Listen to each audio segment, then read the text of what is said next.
Hola mucha, esto es Guate en Cápsula y en la cápsula del día de hoy vamos a estar platicando acerca de cómo fue que los cachiquel se aliaron con los españoles y por qué, además de la llegada de los españoles hacia Ixinche, la capital cachiquel. Y por último vamos a estar discutiendo acerca de cómo cae el señorío Tzutujil bajo el dominio español. Así que nada, quédense para descubrirlo, vamos allá.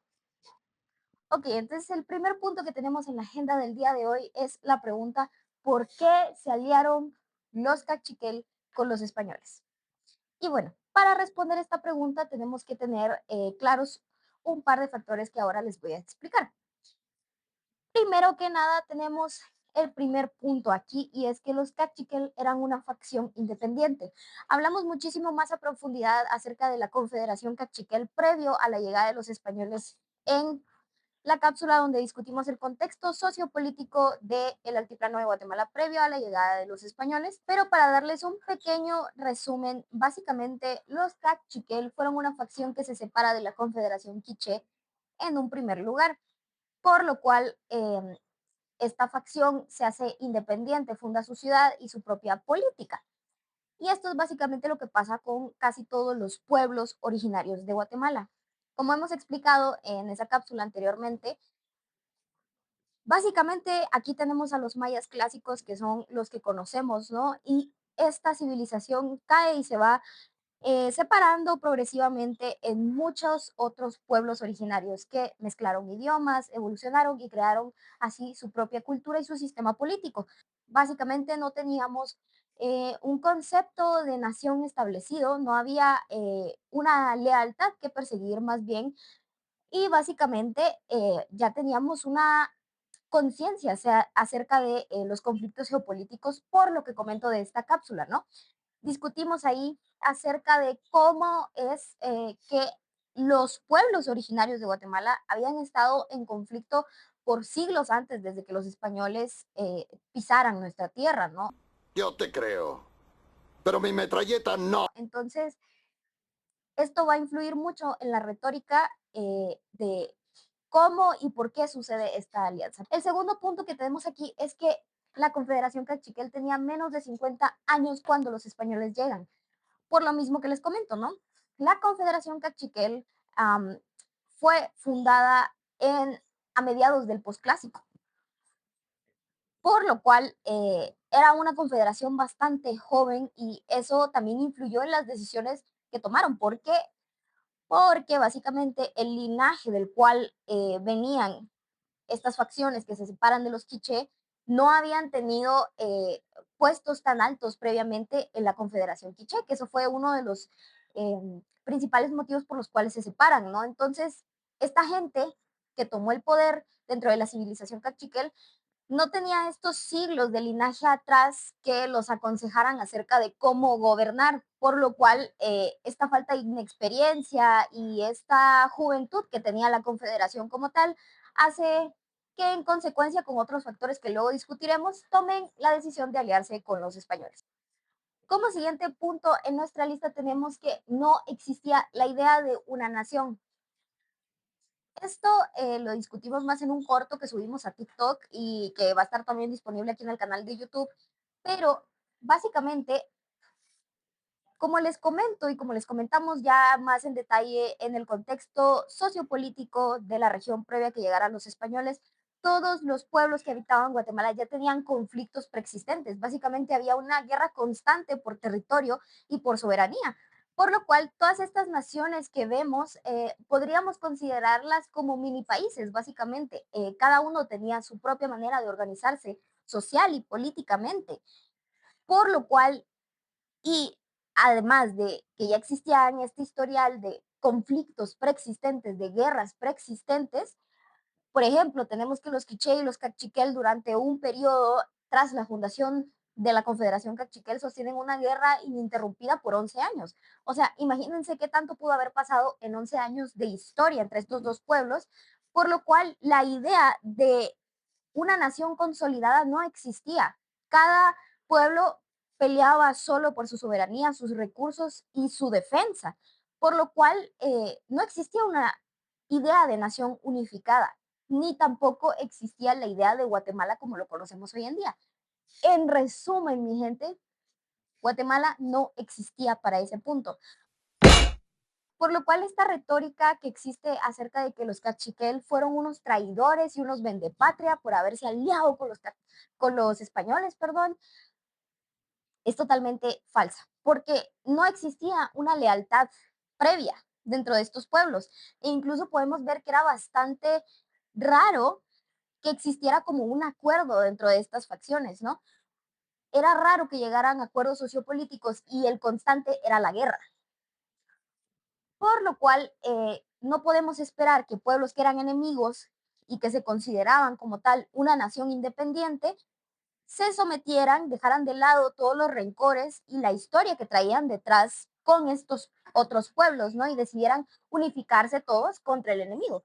Por lo cual, no, los cachiquel no fueron unos traidores por haberse aliado con los españoles. Como hemos comentado también en la cápsula anterior, uno de nuestros objetivos es desmontar este mito de que las poblaciones indígenas que habitaron nuestro país eran tontas. No lo fueron, para nada, no tenían un solo pelo de tontos y ya teníamos, como dice el siguiente punto, una conciencia plena del conflicto geopolítico. Por lo cual, y como también comentamos, ya éramos conscientes de lo que había pasado en México, ya nos habían avisado, ya había llegado la noticia aquí y por lo tanto los cachiquel muy inteligentemente decidieron acercarse de manera amistosa al enemigo y aliarse con él para sacar ventaja, como lo haría cualquier país del mundo hoy en un conflicto geopolítico. Simplemente decidieron sacar provecho de un nuevo eje político que estaba entrando a la región. También, como platicamos, ¿no? Existía este vacío de poder dentro de la región debido a este constante conflicto entre todos los pueblos que habitaban este territorio, ¿no?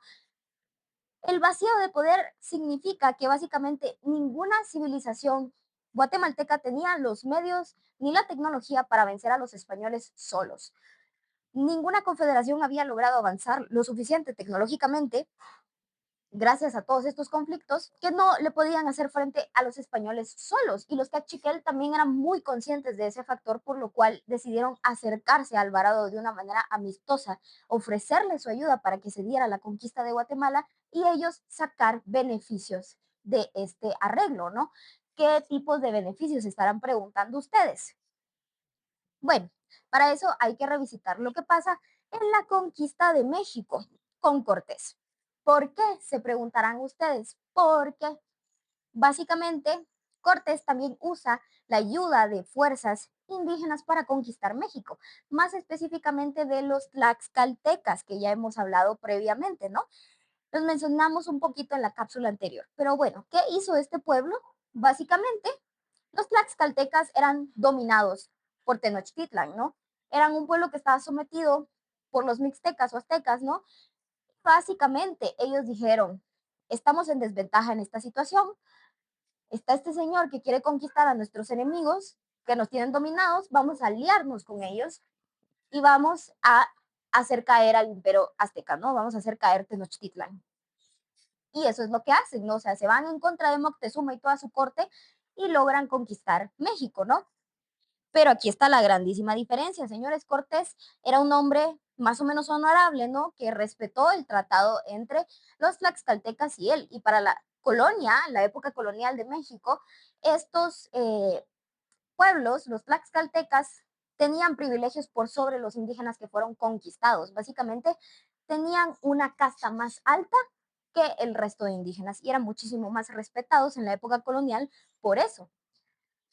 Les digo, para cuando Alvarado llega a Guatemala, la conquista de México ya estaba consolidada y los caciques eran plenamente conscientes de lo que habían hecho los tlaxcaltecas. Entonces ellos dijeron, bueno, quizás si aplicamos la misma estrategia podemos escaparnos de ser absolutamente aniquilados, podemos escaparnos de pagar tributo hacia los conquistadores mexicanos y podemos actuar como co-conquistadores y cobrar el tributo nosotros. ¡Qué ofertón! ¿Por qué esto traía beneficios? Porque básicamente la Confederación Cachiquel no se vería obligada a pagar lo que hoy conocemos como impuestos, ¿no? A los españoles, que sí fue lo que tuvieron que hacer todos los pueblos de Guatemala. Y ahora vamos a entrar un poco en este tema del tributo. ¿Por qué el tributo era tan malo y por qué ser conquistado era malo. Porque tal vez en la cabeza de algunos de ustedes caberá la duda, ¿no? Bueno, pues qué tan malo puede ser, ¿no? O sea, tal vez les pedían una cantidad, pero pues no era tan exagerada. ¿Por qué no solamente se evitaron la pelea, el derramamiento de sangre y se rindieron pacíficamente? Que vamos a ver más adelante que sí hubieron pueblos que lo hicieron, pero ¿por qué no se lo evitaron? Bueno, pues por un simple motivo, señores. En resumidas cuentas, porque ya vamos a hablar más en detalle acerca de este tema cuando empecemos la colonia y empecemos lo que es la rebelión cachiquel, en resumidas cuentas, ser conquistado era malo porque el tributo no era algo que tú elegías dar, ¿me entiendes? No era como una cantidad establecida y sobre todo con Pedro de Alvarado como adelantado ya en esos tiempos, no iba a ser tan fácil, ¿no?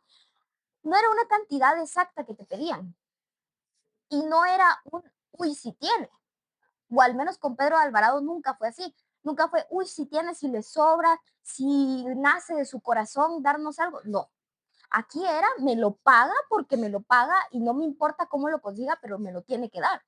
Y no me importa si te dejo a ti y a tu familia sin comida. ¿Me entienden? O sea, ser conquistado era malo porque tus recursos se volvían parte de el que te conquistó. Tus recursos dejaban de ser tuyos y pasaban a ser de esa persona. ¿Recursos de qué tipo? Bueno, pues vamos a ver que a lo largo de la conquista hubieron diferentes tipos de tributo, pero los que principalmente se pedían era telas, granos, cultivos, comida en general, ¿no? Y hombres, mano de obra. Así, también minerales, cabe aclarar, ¿no? El oro. Lo que tanto se les reclama, ¿no? El meme que existe de regresen el oro, porque nos robaron el oro. Sí, sí nos robaron el oro en realidad, pero ya vamos a entrar más en detalle acerca de eso, ¿no? Pero pues en resumen se les pedía tributo en esto, ¿no? O sea, en comida, telas, hombres y minerales.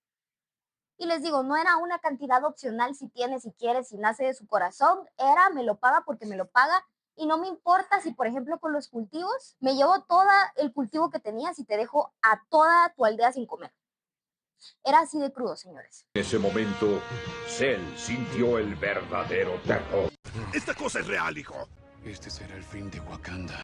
Entonces, por eso es que muchos de los pueblos resistieron por años a ser conquistados y batallaron con uñas y dientes por su soberanía, ¡Oblígame, perro! porque obviamente no querían que sus recursos estuvieran en manos de los españoles y dejar morir de hambre a su pueblo y a sus seres queridos.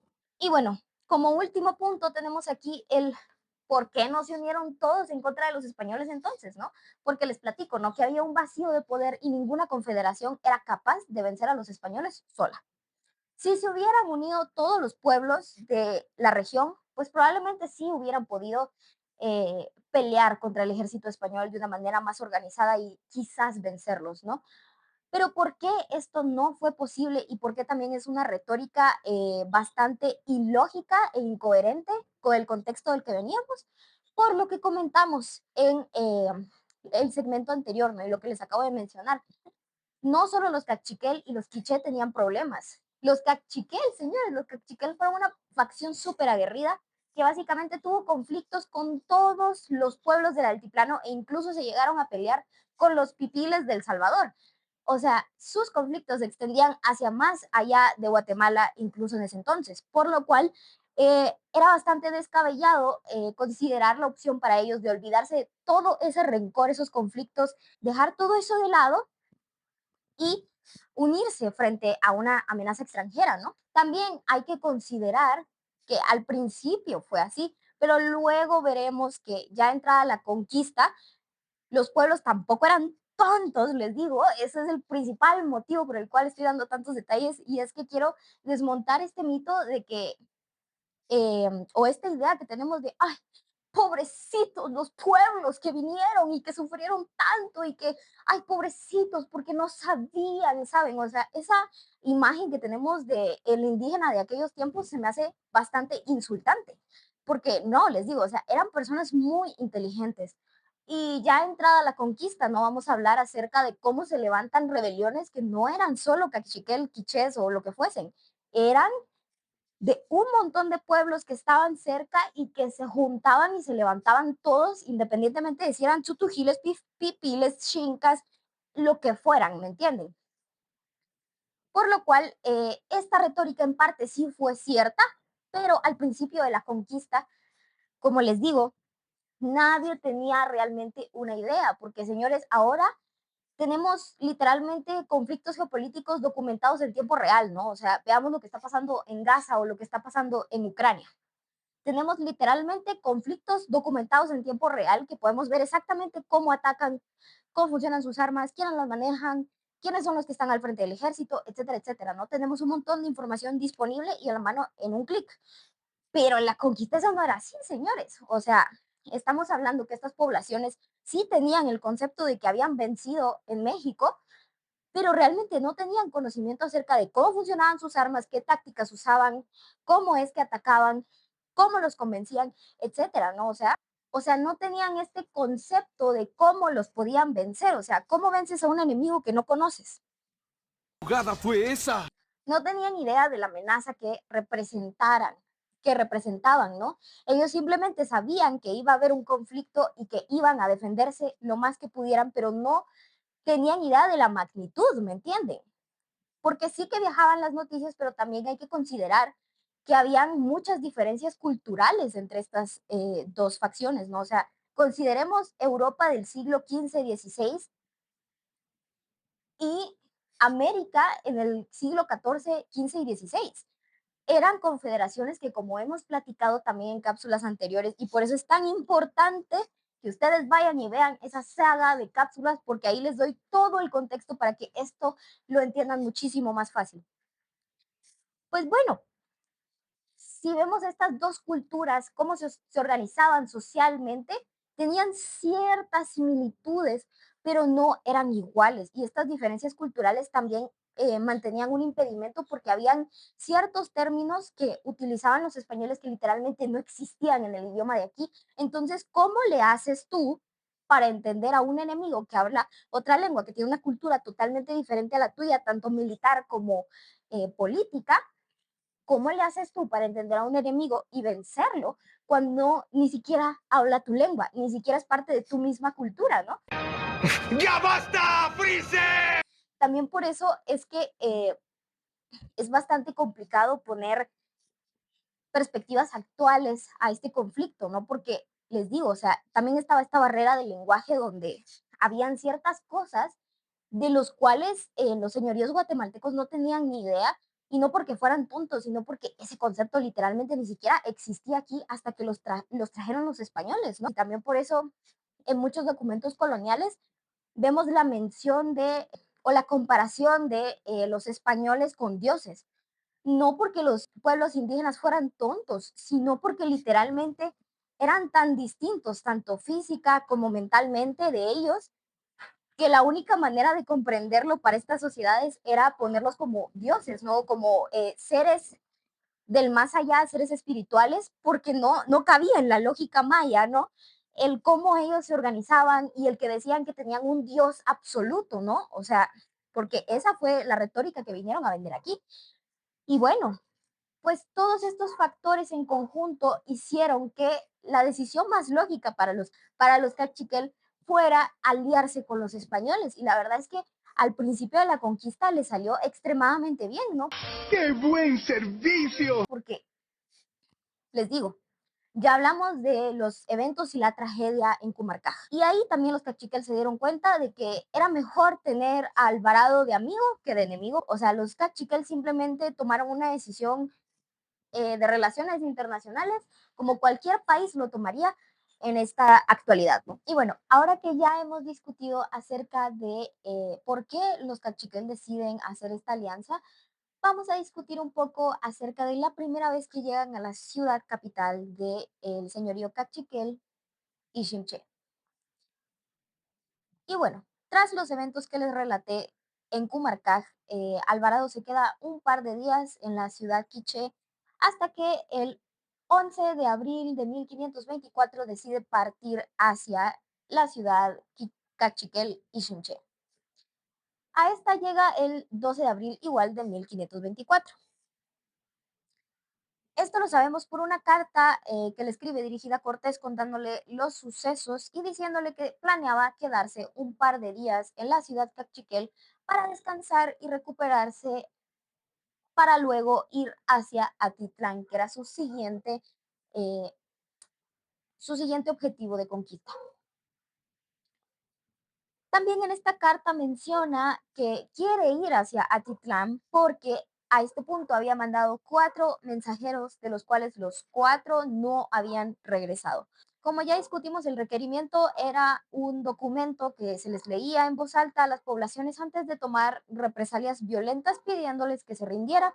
Y estos 4 mensajeros nunca regresaron, lo cual significaba que probablemente estaban muertos o los habían encarcelado. Por lo cual, Alvarado se decide que esta va a ser su próxima parada luego de llegar a Ixinche y descansar un par de días. Aquí luego se relata en las crónicas que escriben los cronistas luego en la colonia que quienes reciben a Alvarado dentro de la ciudad de Ixinche son los mismos reyes. Los reyes salen a recibir a Alvarado como como un acto de confianza y obviamente como un acto de amabilidad, ¿no? Salen los mismísimos reyes en persona que fueron Belejecat y Cají y Mox a recibir a Alvarado y su ejército y pedirles que se queden a dormir dentro de su ciudad, recibirlos con un banquete, ofrendas, etcétera, etcétera, ¿no? Hicieron todo para que los españoles se sintieran cómodos en su ciudad, básicamente. Y bueno, aquí se describe que a diferencia de Cumarcaj, Alvarado accede a quedarse a dormir dentro de la ciudad, entra con todo su ejército y se queda en lo que hoy conocemos como un templo, ¿no? Se queda en estas edificaciones que en el tiempo se llamaban chinamits, que básicamente fungían como templos religiosos o como casas, ¿no? De los señores de la nobleza, por lo cual le dieron, un su buen champiñón, señores, le dieron una casota para que se quedara. Y bueno, Alvarado describe él mismo en una carta que no pudo dormir esa noche y que incluso tuvo una pesadilla donde los cachiquel también lo traicionaban.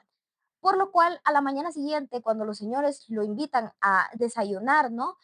Eh, como el loquito que era, honestamente, con el delulu que traía en la cabeza y sus enemigos imaginarios, No me parece que este chico sea muy listo. les pregunta bastante enojado a los cachiquel, ¿no? A los reyes Belejecat y Cajimox, ¿por qué me hacéis la guerra cuando yo os la puedo hacer a vosotros? Que esto básicamente implicando, ¿no? O sea, ¿por qué querrían ustedes meterse conmigo cuando yo puedo más? Cuando yo sé que yo voy a ganar, ¿no?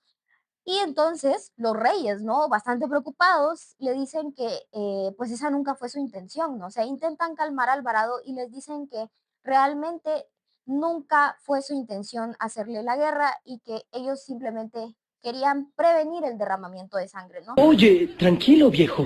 Le dicen explícitamente que querían prevenir la muerte de miles de ellos porque sabían que eso era lo que iba a pasar. Entonces dicen que no, que esa no era su intención, que ellos planeaban estar en paz con los españoles y que no se preocupara al respecto de eso, ¿no? Lo cual parece calmar a Alvarado y entonces es cuando les hace una pregunta que también se narra en el Memorial de Solola, que es quiénes eran sus enemigos. Y ahí es cuando Alvarado confirma su próximo destino porque les menciona a los Tutugiles, a los Pipiles y a los de Izcuintepeque. Por lo cual, así es como Alvarado decide sus próximas direcciones de conquista, que fueron los Tutugiles de Atitlán y los Pipiles y los de Izcuintepeque en Cuscatlán. Ahora vamos a proceder a explicar más en detalle cómo fue la conquista del señorío Tzutujil. Y bueno, pues como explicamos en el contexto sociopolítico de cada señorío, en el caso de los Tzutujil, se cree que fueron una civilización que se enfocó mucho más en la negociación que en la batalla. No se cree que fueron un pueblo mucho más pacífico en comparación a las otras dos confederaciones, ¿no? A los Quiché y a los Cachiquel. Y por tanto, el caso de los Tutujil en la conquista también fue bastante curioso. ¿Por qué? Porque de este señorío se conoce un solo enfrentamiento, como lo dice acá, ¿no? Se conoce un solo enfrentamiento Y eso fue todo lo que se necesitó para que este señorío quedara bajo la conquista de los españoles. Este enfrentamiento no se describe exactamente dónde fue en la crónica que presenta Pedro de Alvarado, pero se describe como una fortaleza cerca de lo que hoy conocemos como el volcán San Pedro, por lo cual se cree que era la capital Xutujil, Chiquinajá. Pero bueno, este enfrentamiento Alvarado lo describe como que entran de sorpresa a una fortaleza y empiezan a pelear con los tutujiles que se encontraban. Rápidamente los tutujiles se dan cuenta de que están siendo superados, por lo cual esta ciudad, también es curioso el detalle de que estaba situada dentro del lago de Atitlán, ¿no? O sea, era una ciudad que tenía un pedacito en tierra y que el resto estaba sobre el lago. Entonces, estos guerreros deciden aventarse al agua y empezar a nadar hacia unas islas cercanas donde se reagrupan, ¿no? Bien pensado, Woody. Pero en esta batalla, Pedro Alvarado y su ejército logran capturar a 3 locales que luego sueltan y envían con el requerimiento, ¿no? El requerimiento es, una vez más, lo que les comenté, un documento que les exigía que se rindieran. Y en este caso, con los tutujiles tuvo resultado. 3 días después, el 18 de abril de 1524, los reyes tutujiles se presentan ante Alvarado para discutir los términos de su rendición y se rinden. Por lo cual, Alvarado se queda muy contento, ¿no? Incluso Pedro Alvarado describe en una crónica, y cito palabras textuales de él, que los tutujiles eran los más pacíficos que en aquella tierra había. ¡Qué buen servicio! Nos vamos a entender muy bien. O sea, este señor básicamente, mira, se quedó feliz y contento porque los tutujiles dijeron, ya, no queremos pelear, vamos a hacer las cosas por la paz. Oye, tranquilo, viejo.